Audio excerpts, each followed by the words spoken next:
Welcome back to the deep dive. Today, we're stepping away a bit from the big political stuff, the factions clashing across the wasteland. Zooming in, really getting granular. Exactly. We're focusing on this tiny fragment of a story. It's almost a hidden narrative, really. Mhm. One of the most personal and honestly pretty devastating little horror stories you can find tucked away in the capital wasteland. It's the Keller family. That's the core of it.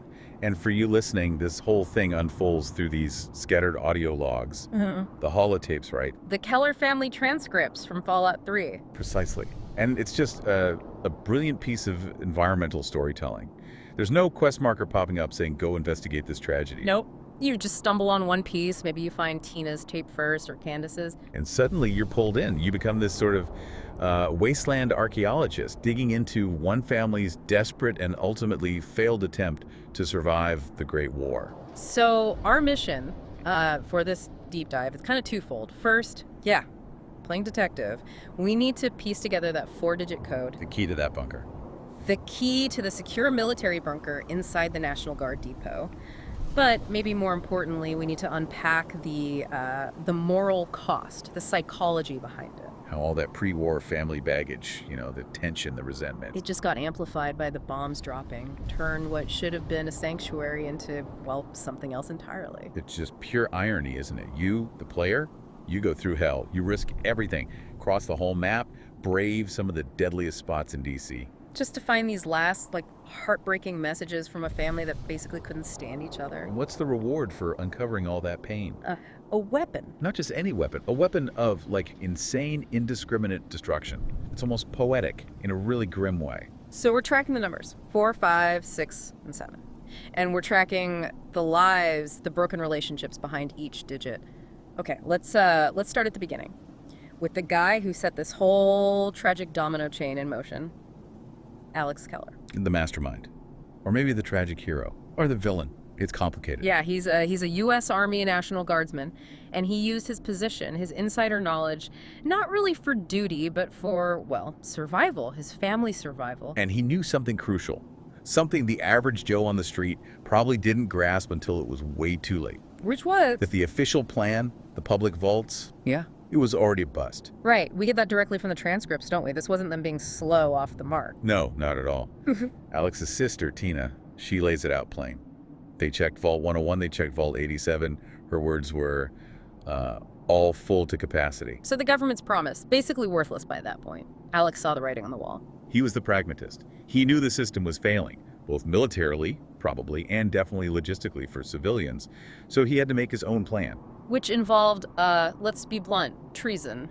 High treason during a national emergency. Absolutely. He breaches security, steals the access code for a secure private army bunker, meant for essential personnel only, hidden away in the National Guard depot. His own personal, black market vault, basically. His goal was survival, sure. But the way he did it, that tells you everything about how messed up the Keller family already was, even before the bombs. Because he knew they wouldn't just cooperate. Seems like it. He must have anticipated resistance, maybe from Ralph, his brother, or his mom, who he clearly didn't get along with. So he comes up with this system. It's almost strategically cruel, isn't it? It really is. He splits the code, 4 digits, 4, 5, 6, 7, and he gives 1 digit to each core family member. Dad, Mom, Candace, Tina, and Ralph. Which brings us to transcript 1, Alex's message to Tina. And right away, bam, you get the toxicity. Oh yeah, he's trying to rally them, get them moving, but the resentment is just dripping off it. That quote. Listen, Mom would kill me if she knew I was contacting you, but she's being an impossible bitch right now. You have to come home. Oof, yeah. Impossible bitch. That tells you volumes, doesn't it? About the family dynamic they were trying to save. So Alex knows he can't just ask nicely. He can't persuade them. He has to force them. His plan makes every single one of them indispensable. Even the mom he resents, even the brother who might hate his guts, if just one person doesn't show up. The code doesn't work. The bunker stays sealed. Everybody dies outside. It's a mandatory family reunion. Forced togetherness under the worst possible stress imaginable. Survival depends entirely on collective participation, whether they like it or not. It's like the ultimate twisted test of family bonds. But the irony, the architect himself. Alex never makes it. He doesn't get to use the bunker he secured. What happened? The background suggests he got caught. Busted by pre-war authorities for stealing the codes. This was likely before the bombs actually fell. Wow, so the crime he committed to save his family cost him his own freedom. And probably his life, yeah. Presumed dead in the initial blasts or maybe in custody when everything went down, he buys them this incredibly valuable sanctuary. But pays for it with his own life, incarcerated for trying to save them, Right, while their fates unfold inside the very place he got for them. The irony is just crushing. Absolutely devastating. Okay, so Alex sets the stage. He's out of the picture. We need the code. Let's track down that first number, Tina Keller. Right, Tina's holotape. It gives us our first solid digit and another window into the Keller mindset, which is interesting. How so? Her tape is just weirdly detached. She's not leaving some tearful goodbye. She's basically confirming logistics and settling scores with her ex-boyfriend, Paul. Right, she confirms the vaults are full. That's key info, and she gives her number. The 5, tied to her birthday, she says. But it's the sign-off that really hits, isn't it? Oh, yeah. She tells Paul, I'm still leaving, just been fun, kinda.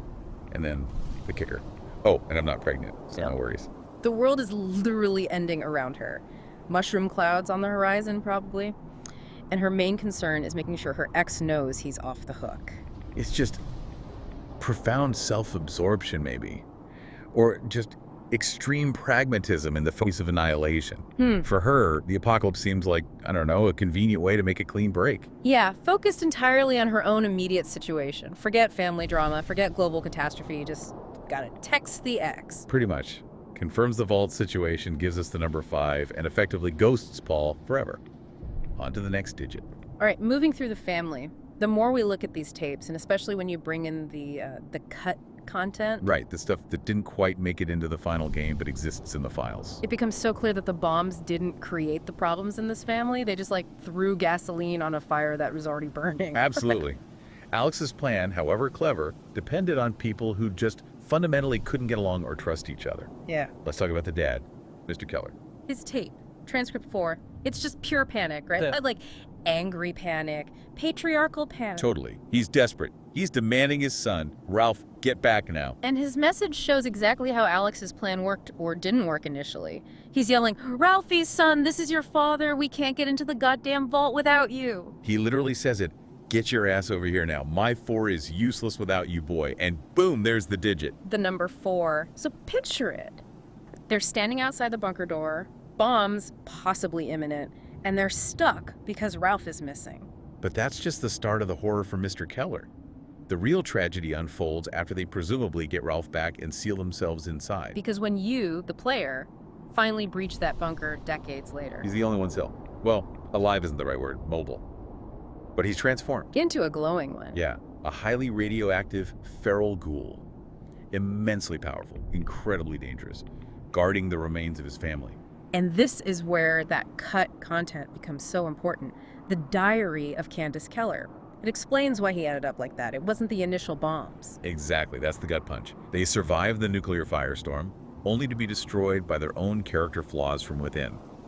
Candace's diary paints a picture of Mr. Keller just not handling confinement well, at all. He got antsy. Worse than antsy. According to Candace's cut diary entries, he just won't listen.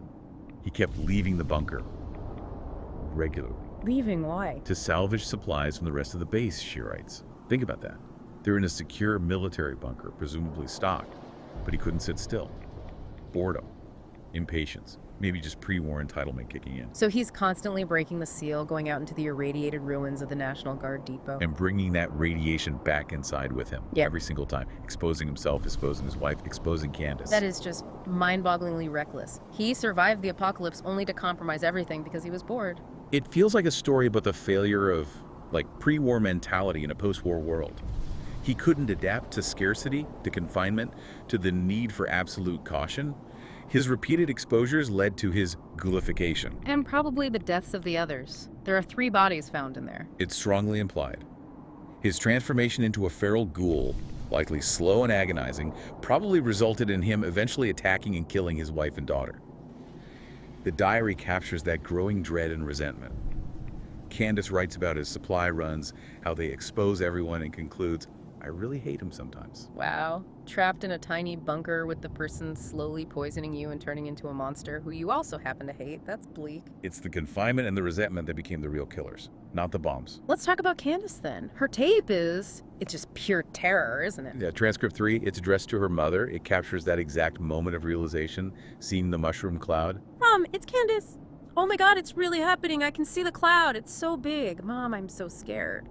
It's heartbreaking because it's so raw and understandable. And she gives us the third number we need, 7. She's pinning her hopes on this sanctuary, even as the world ends. And she makes it inside, only to face that slow radiation and the horror of being trapped with her father. Her story is just tragic all around. Safety isn't just about walls. Not when the danger is locked inside with you. Okay, which brings us to the final family member with a digit, Ralph Keller. If Dad represents the failure of patience, Ralph, he's something else entirely. Ralph is the rejection, the philosophical opt-out. He looks at the options. Nuclear Armageddon or nuclear Armageddon trapped in a tiny space with his family. And he chooses option A, swift, immediate vaporization. This tape, transcript 5, is just legendary. It's pure cynical brilliance. He refuses to come home, flat out. And his message for Dad relayed via Candace. Tell Dad there's no way in hell I'm spending nuclear Armageddon trapped with him in a fucking closet. Doesn't get much clearer than that. He gives up his digit willingly, the 6. It means nothing to him. Survival under those terms isn't worth it. And his sign-off. Perfect. Now I feel, excuse me, I've got a mushroom cloud to walk into. Have a happy Holocaust. Have a happy Holocaust. Just wow. He's choosing death, not out of despair, but almost out of principle. Freedom from his family was worth more than survival itself. It really makes you think, doesn't it? Alex committed a crime to force them together for survival. Ralph commits, essentially, suicide to achieve freedom from them. And when you see what actually happened in the bunker, the glowing one, the bodies, the radiation, You have to ask, did Ralph make the rational choice? Was a quick, clean end preferable to that slow decay and inevitable horror inside? Maybe his 6 wasn't just a number, it was a statement. Okay, so we've got the whole sad story. Now, for you, the player, wanting the prize, you have to become that detective. You have to actually find these scattered pieces. And this is where the Keller family refuge quest shines as environmental storytelling. It's unmarked. You have to piece it together yourself by finding the tapes. And Alex scattered them deliberately, right? So the family couldn't just meet up somewhere easy. Exactly. The geographical spread is huge. Finding these tapes means trekking all over the Capital Wasteland, often through really dangerous areas. The journey itself mirrors the difficulty and desperation of the story. So let's map it out for the listener. We need 4 digits, 4, 5, 6, and 7. We know who had them. Where do you actually find these tapes? Right. Tape 1. Alex's backstory message to Tina. Not needed for the code, but good for context. That one's pretty easy. Where's that? It's in a little pylon shack near the VAPL 58 power station, kind of southwest of Airfu. Just sitting on a shelf inside a fenced area. Easy grab. Almost like an initial instruction drop point. And didn't you say it had something else? Yeah, a mini nuke and a pre-war book. Yeah. A little hint, maybe, of the kind of reward waiting at the end. Subtle foreshadowing. Okay, now for the numbers. Tape 2, Tina's tape, digit 5. That one takes you north of Big Town to the Hallowed Moors Cemetery. It's sitting right on the podium, inside the old church there. Hallowed Moors. That place is usually crawling with super mutants, right? Depending on your level, you could be facing brutes, maybe even an overlord. They use places like that church as strongholds. So you're fighting through active combat just to pick up an old audio log. Any other booties there? Yep. A big book of science and a DC Journal of Internal Medicine. Good loot, but you earn it fighting those muties. All right, tape 3, Candace's scared message, digit 7. For that, you need to head to the Grizzly Diner. Ugh, that place. Raiders and Traps Central. Exactly. It's a perfect example of current wasteland chaos. Mines everywhere, and that infamous swinging trap triggered by a pressure plate right near the tape's location. Where is it in the diner? Out back, on a desk. You gotta clear the raiders, dodge the traps, just to find this message about fear from decades ago. The location itself tells a story. Okay, tape 4, Mr. Keller's angry plea, digit 4. This one involves some climbing. It's in the sniper shack. High up on a cliff west of Rockbreaker's last gas. How do you get up there? Gotta find the path around the cliff face. And again, likely encounters. Super mutants, maybe centaurs patrolling the area. Yeah. It feels like a spot Alex, the military guy, would know about remote, defensible. And the tape. Just sitting on a workbench inside the shack. Another dangerous hike for just one number. Finally, tape 5, Ralph's epic sign-off, Digit 6. This one's near the Anchorage Memorial, in a tent across the river from the main memorial, near a wrecked semi-truck. Anchorage Memorial. Another super mutant hotspot, isn't it? Big time. Heavily fortified. Mutants, centaurs, and if you had the Broken Steel DLC installed, expect overlords. Serious firepower needed. What else is in that tent? Besides Ralph's message, there's usually a wasteland captive in there too. A grim reminder that the struggle for survival is ongoing, just as brutal now as it was for the Kellers. So you've done the tour. Raiders, muties, traps, cliffs, radiation. You've risked life and limb tracking down these echoes of a dead family. All because one guy stole a code and scattered it. But now you have them. 4, 5, 6, 7. You're ready to go claim the prize. Ready for the National Guard Depot. All right, the final destination, the National Guard Depot. This place it's huge. A sprawling pre-war military complex on the northern edge of downtown DC. And it's not abandoned, not really. It's crawling with automated defenses. Still active. Yeah, this is the gauntlet. Sentry bots, Mr. Gutsies, Protectrons, Robo-Brains, all still following their last orders. Keep intruders out.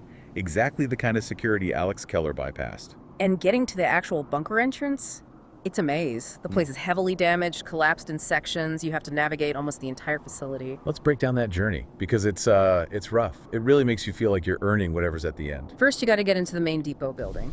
Right away, collapsed floors, rubble everywhere. Then you push into the training wing. Lots of winding corridors, blocked stairs. Yeah, tricky navigation. You can find some loot like a Tales of a Junktown Jerky vendor school book if you explore thoroughly.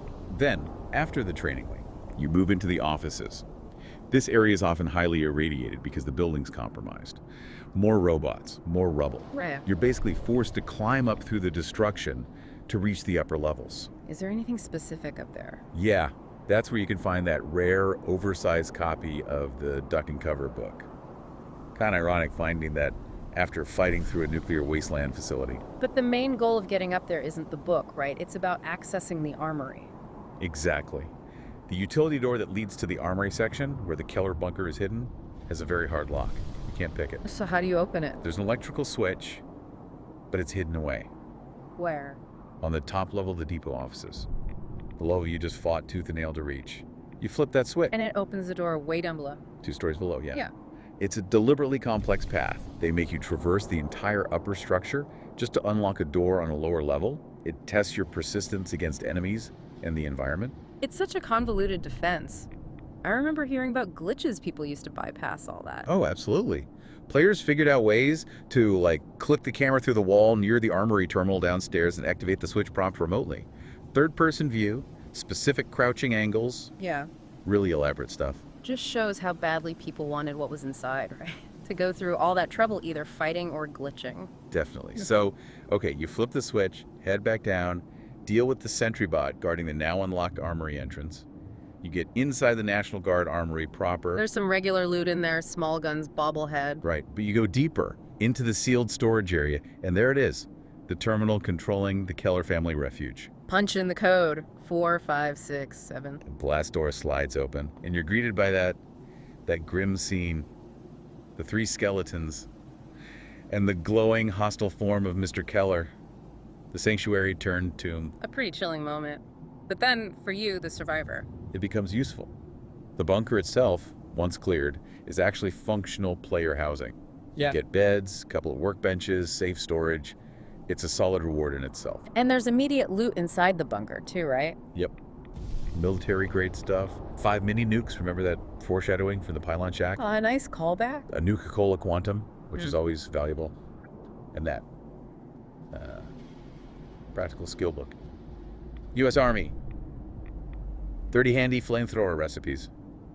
Grim, but useful in the wasteland, I guess. Sure. But all of that, it's just the appetizer. The main course is sitting right there waiting for you. The unique weapon. The ultimate payoff. Okay, here it is. The reward for solving the Keller family tragedy. The experimental MIRV. This thing isn't just a powerful weapon, it's arguably the most powerful weapon in the entire base game of Fallout 3. In terms of raw damage output per shot, absolutely. Nothing else touches it. It's the embodiment of pre-war military excess. Let's get technical for a second. MIRV. That's an acronym, right? From real world stuff. It is. It stands for Multiple Independent Reentry Vehicle. It's a Cold War concept for delivering nuclear warheads. Multiple warheads? How does that work? So instead of one big warhead on one missile, A MIRV-equipped missile carries several smaller warheads.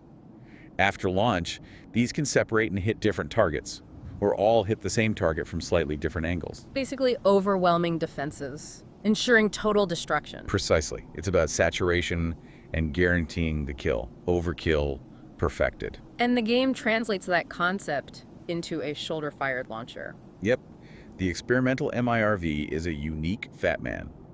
But instead of firing one mini nuke, It fires 8 simultaneously. 8 mini nukes in one go. It's like a shotgun, but every pellet is a tactical nuclear weapon. Okay, the damage numbers on this thing must be insane. They're astronomical for the game's context. Let's break it down. A standard mini nuke projectile does, what, 10 base damage plus 1,600 explosive damage? Something like that, yeah. Already devastating. Now multiply that. The MIRV fires 8 projectiles. So the base damage is 8 times 10, which is 80. But the explosive damage is 8 times 1,600. Which is 12,800 explosive damage, plus the 80 base. Over 13,000 points of damage in a single shot. It's just ludicrous power. There's basically no single enemy in the game that requires that much damage. So it's for crowd control, taking out entire groups of Deathclaws or Enclave soldiers at once? Exactly, or just clearing huge areas. It's maximum destruction, designed to erase problems from the map instantly. 8 times the necessary force, delivered all at once. But that kind of power has to have a downside, right? It can't be that easy. Oh, there are major downsides. The biggest one is the cost. Logistically, it's a nightmare. How so? It is by far the most expensive weapon to fire in the game. Every single shot consumes 8 mini nukes from your inventory. 8. Mini nukes are rare and heavy. Extremely rare, extremely heavy, and valuable. If you have 7 mini nukes, or 6, or any number less than 8, the MIRV simply won't fire. Click, nothing happens. So finding this ultimate weapon is one thing. Being able to actually use it more than once or twice is another challenge entirely. It really makes it more of a trophy weapon or something you save for the absolute most dire situation imaginable. Firing it is a massive resource sacrifice. Every shot costs you the potential of 8 regular Fat Man shots. That's a hefty price tag. Any other dangers besides the cost? Oh yeah, it's dangerous to the user, especially if you try to use it in VATS. Ah, yes. The infamous MIRV suicide by VATS phenomenon. What actually causes that? Why does it blow you up so often? It seems to be a quirk of how the game handles the 8 projectiles and VATS targeting. The MIRV is specifically designed so the 8 nukes have slightly different trajectories and ranges. Only the, 8th nuke travels the full distance like a normal Fat Man shot. Okay, so the first 7. They fall short, dangerously short sometimes. Now, VATS is great at targeting the enemy, ensuring a hit on them, but it doesn't always account for the immediate blast radius around you, the shooter. So VATS lines up the shot on the enemy you fire, but those first 7 nukes detonate way too close. Pretty much. The game engine doesn't seem to properly calculate the safe standoff distance for 7 simultaneous close-range nuclear explosions. Result: you vaporize yourself along with your target, or maybe even before your target. The ultimate weapon turns into the ultimate self-destruct mechanism that feels fittingly Fallout. Doesn't it? And even if you fire it manually, outside of VATS, the physics are just wild. What happened? Well, if you, say, aim it straight down the ground and fire, the combined force of 8 nukes going off at once just breaks the game's physics sometimes. Breaks it how? It can launch corpses, enemy corpses, or potentially your own if you misjudge the blast radius clear up into the Skybox limit. Like, you hit them into orbit. Seriously. So you kill that massive behemoth, but its body, full of loot, gets blasted so high you can never find it again. It can happen. Yeah. It's powerful, it's destructive, it's incredibly cool, but it's also hilariously unstable and impractical in a lot of ways. A perfect reward for the Keller quest, really. Hashtag hack outro. Wow. So yeah, this deep dive really shows how much narrative Bethesda packed into these unmarked corners of the world, the Keller family. It starts with Alex trying to save them, making this desperate criminal choice. Which leads to his own downfall. Though we follow the fates of the others, Tina's detachment, Candace's fear, trapped inside this supposed sanctuary. Only for it to become toxic, literally thanks to Mr. Keller. His inability to cope, his pre-war impatience, that's what truly destroyed the refuge from within, not the bombs. And that final image, the glowing one, once the patriarch, now a feral beast guarding the radioactive tomb of his family and the ultimate weapon. It's just unforgettable. All that tragedy, all that dysfunction. That's the price of admission. That's what you uncover, and the reward for digging through all that personal horror. The experimental MIRV, a weapon of pure, unadulterated overkill. a symbol of the exact same pre-war military mindset and capacity for destruction that created the wasteland in the first place. The very thing the Kellers were trying and failing so desperately to escape. It connects perfectly, doesn't it? The reward for understanding this family's failure is a tool representing the world's failure, and it makes you reconsider everything. Alex's sacrifice brought a death trap. The father's actions doomed them. Ralph. Who looked at the options and chose the mushroom cloud, who walked away from the bunker, from the family, from the survival imperative itself. Given how things turned out inside, maybe walking into that blast was the most rational, most dignified choice anyone in that family made. He retained his freedom, at least. It's a heavy thought. We've seen this family collapse under pressure, turning safety into a prison. And the prize reflects the world's violence. So think about those numbers again. 4, 5, 6, 7. The keys to the kingdom scattered among a broken family. If you were Alex, making that impossible choice, splitting them up to force them to survive together, which number would you have kept for yourself? Which piece of the puzzle would you hold on to? The one representing you, the one held by the person you trusted least, the one ensuring the most rebellious member had to show up. That's the final twist of the nice in the Keller story. What does your own key represent?